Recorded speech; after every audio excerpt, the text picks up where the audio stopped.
Hello, hello, hello. Welcome, welcome, welcome. I'm Dr. Victoria, and I'm so excited to be here with you for the Confident Parent Moment segment of this week.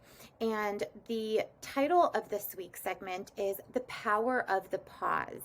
And I'm really excited about this because this topic has actually come up so many times in conversations with parents over the last couple of weeks. And so I thought, why not talk about it? And before I even begin, I wanted to share that if you are not signed up for the weekly newsletter to receive this Confident Parent Moment in your inbox weekly, please sign up right now. I am really getting emails every day from people sharing that it's really been helpful for them, not just with their kids, but also with their partners, which is amazing because what we really want is a family that is functioning with more ease and confidence to be built in, right, for everybody, not just the person viewing this. So I'm so glad to hear that it's actually been supporting other people that you are so in connection with. And also, the Blueprint Parenting Program waitlist has been opened. So if you are interested in joining me for an amazing experience where we really go into the micro messages that I want you to have about how to master your children's behaviors and challenges, way more jam-packed than any of these videos have been, just really spending time together talking about those really important topics, please make sure to go over to that waitlist button. Make sure to sign up for the waitlist so that when the doors are open for registration, you will be one of the first to actually know.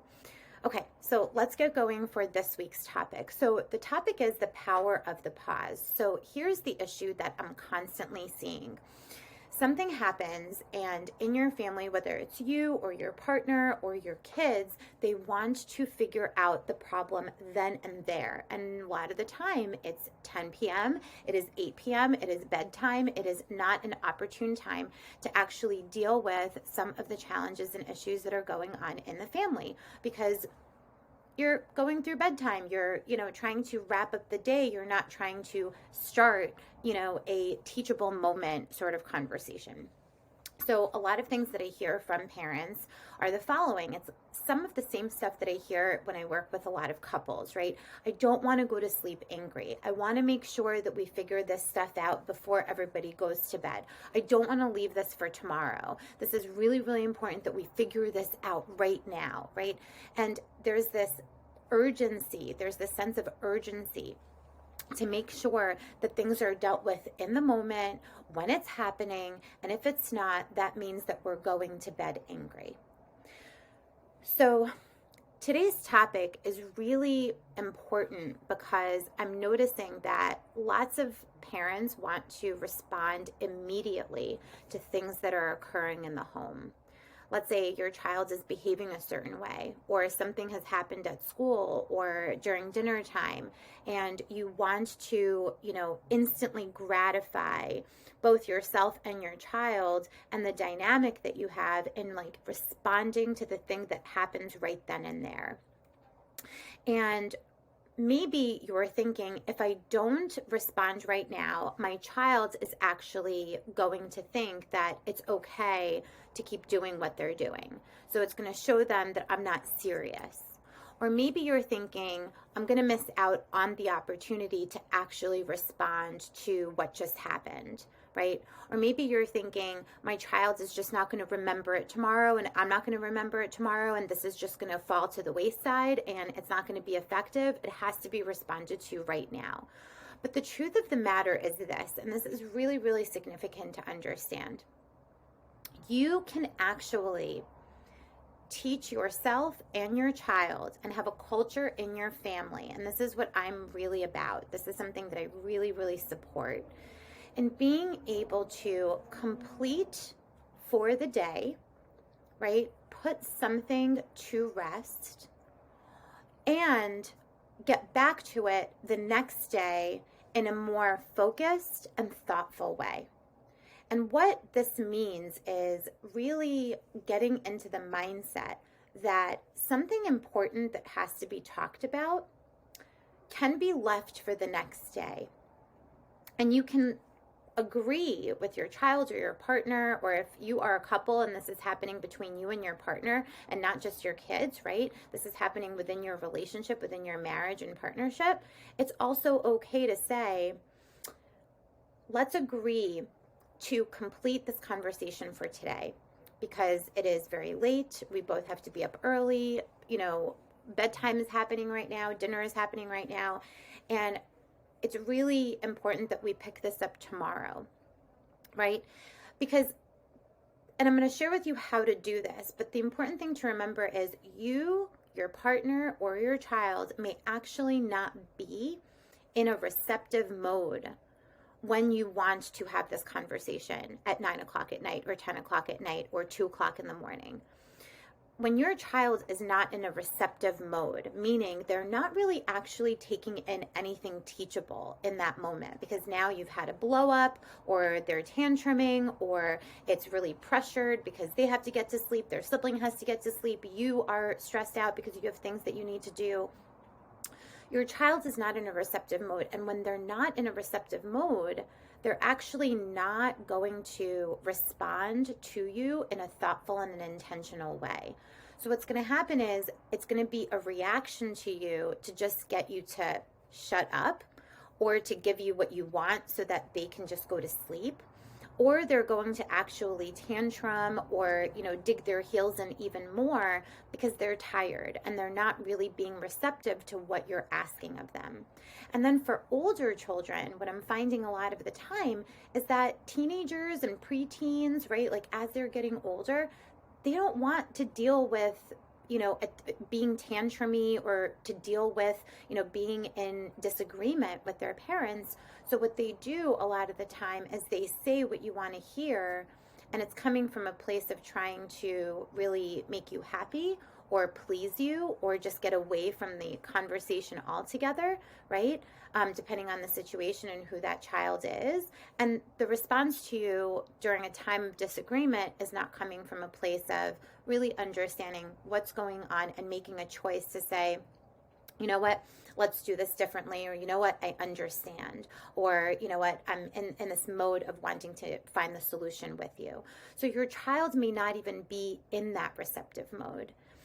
And then lastly, the truth of the matter is that this time, right, this message that you give them when you are trying to squeeze in a teachable conversation at 10 o'clock at night during bedtime, or you're trying to finish a conversation that seems really, really pressing, it kind of tells them that it's going to get squeezed in, that, the way that we have conversations in this family that are really important is by squeezing them in, even if nobody is ready or regulated to talk about it, right? So it gives kids, whether you're saying it to them or not, this message that this is how we as a family deal with really, really difficult topics. We try to squeeze them in, okay?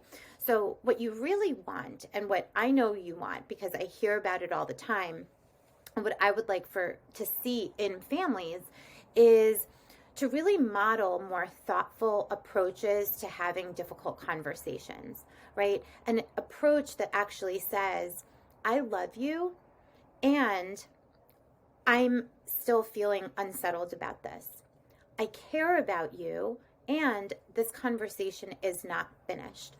And so what that does, when you agree to, we're going to complete for tonight, we're going to pick this up tomorrow, what you're actually doing is you're modeling, I can love you and we can love each other and care about one another and have this relationship where we're really close and connected, while also having something to deal with. That you're modeling to them that in relationships, there are going to be times where you love someone so much and you care about them, and at the same time, there's still something that we have to talk about and deal with. So you can, for example, lay your child to sleep after bedtime and say to them, I love you, we're going to read, the bedtime story, or you know what, as a consequence, there's no time to read the bedtime story. Unfortunately, I really want to, and I know that you want to also, but we're going to go to sleep now, and then tomorrow we're going to talk about this really tough thing. And if your child wants to talk about it right then and there, you can model to them that, right now you're tired, I'm tired, this is a really important conversation, and we're going to create some time after dinner tomorrow or after, you've had your snack after school, to really dedicate some time to talking about what just happened, because obviously it didn't work, right? It didn't work for you. It didn't work for me. Everyone's upset. So let's go to sleep right now. I love you very much. I'll see you in the morning, and tomorrow we're going to talk about it, right? And it shows them that this is so important. This conversation and our relationship and the way that we're dealing with this is so important that I'm not going to just squeeze it into the last 5 minutes of bedtime. We're really going to give this, its full attention. And this really gives you the opportunity to calm down and regulate yourself, because I know that when you are coming off of a really long day, whether at work or you've been doing things around the home and for the family, and you are tired and things are happening at the end of the day, it gives you this pause, right? And this agreement to complete for now and pick it up tomorrow gives you an opportunity to actually regulate. And it gives you the opportunity to come to your own senses, right? And to say, okay, I'm feeling super emotional right now, to really be able to process your emotions in the way that they deserve to be processed, because it is infuriating or frustrating or irritating or whatever it is that you feel. It's okay and it's normal, and you need to be able to have room to process it. Because once you regulate, then you can start thinking about how you want to have this conversation with your child or your teenager in a regulated way. Because remember, what we're aiming for, I call leading with love, right? You are a model and you are a leader of your family and for your children. And so they're watching you. And so if you're not regulated, you are not leading with love. You're leading with fear, or you're leading with angst, or you're leading with something else. But in order to lead with love, you need to be regulated. It also gives you the opportunity to think clearly, right? To think about, what was this really about? Was it because my child was, tired, or because I was tired? Was this something that was, is reoccurring? Are my, reactions or reactivity coming from a place of fear? What am I really anxious about? So it gives you this opportunity to really understand what happened, when that happened, and, when this occurred, and what you need to do about it. Okay. And it gives you this opportunity, and it gives your child an opportunity to actually model solution-focused work together, right? Like to really have the time and the space the next day to say, okay, we are intentionally coming together. You don't have to say it like this, but you can say, okay, it's time for us to connect about what happened last night. Are you ready? Grab a snack, grab your tea or your juice or your milk or whatever it is that, you want to do. And you sit down and you model that when things happen, we don't always have to deal with them in the moment in order for it to be an effective conversation. And a lot of the times, if it's an important conversation, it deserves the space that, for us to give it the space to actually have it. And it gives your children the opportunity to experience what that's like.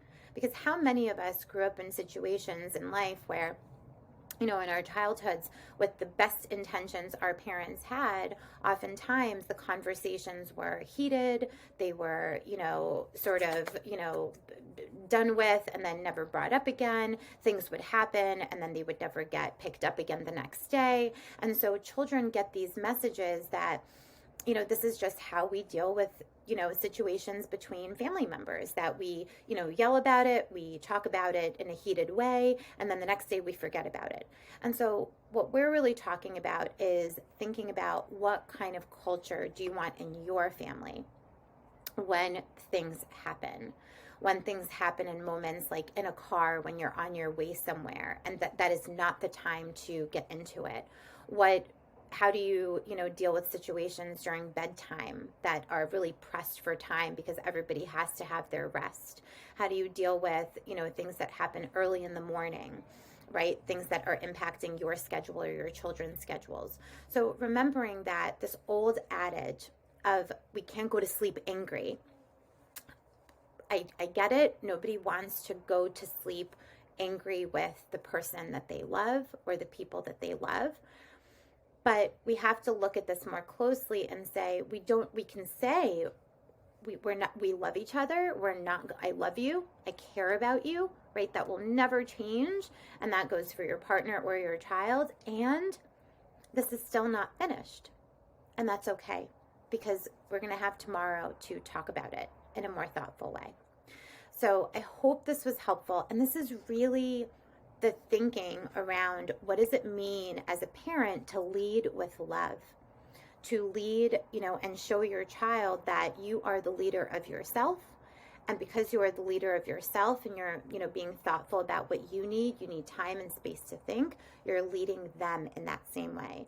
And by doing that, you're creating a culture that is thoughtful, intentional, and really by design, that you are experiencing your family and your relationships by design. It's not rushed, it's not pressing, it's life, and you're creating the space to have these really important conversations in a thoughtful way.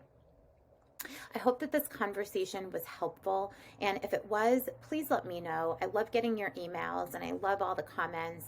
And if this was supportive, send it to someone who you think might benefit from hearing it.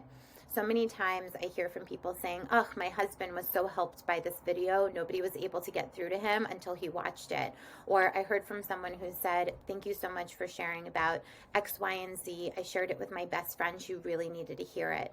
So please share this with people that you love, because when you share it, you become a blessing for them, and all of that gets returned to you in many different ways. And again, if you are not signed up for the Confident Parent Moment, sign up for the newsletter and you will receive it in your inbox once a week. And if you are interested in joining me for the Parenting Blueprint program, please sign up for that wait list, because the cohort that we will have will be relatively small, but it will be mighty. So I'm really, really excited to share that with you soon. Have a wonderful week. And as always, take care of yourselves, and I'll see you next week for the next Confident Parent Moment.